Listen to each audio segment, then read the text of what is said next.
எதிர்க்கட்சித் தலைவராக இருக்கும் தம்மிடம் கருத்து கேட்காமல் தமிழக தலைமை தகவல் ஆணையர் உள்ளிட்ட பதவிகள் நிரப்பப்படுவதாக தேமுதிக தலைவர் விஜயகாந்த் ஆளுநர் ரோசையாவிடம் புகார் மனு அளித்துள்ளார். கிண்டியில் உள்ள ஆளுநர் மாளிகைக்கு தேமுதிக எம்எல்ஏக்களுடன் விஜயகாந்த் பல்வேறு கோரிக்கைகள் அடங்கிய மனுவை ஆளுநர் ரோசையாவிடம் அளித்தார். பின்னர் செய்தியாளர்களிடம் பேசிய அவர் தமிழக சட்டப்பேரவையை விரைவில் கூட்டுவதற்கு நடவடிக்கை எடுக்க வேண்டும் என்றும் கோரிக்கை விடுத்ததாக தெரிவித்தார்.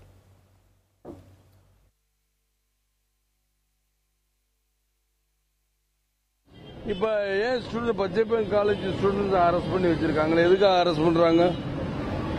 அவங்க என்ன தப்பு பண்ணாங்கன்னு ஏன் அரெஸ்ட் பண்ணி இன்னும் விடுதலை பண்ண மாட்டேங்கிறாங்க? அதுவும் இல்லாம இந்த பக்கம் ஜெயில ஜென்ஸ், அந்த பக்கம் லேடிஸ் ஏன் வச்சிருக்காங்க? இதை நீங்க தான் கேட்கணும் அப்படின்னு இருக்கேன்.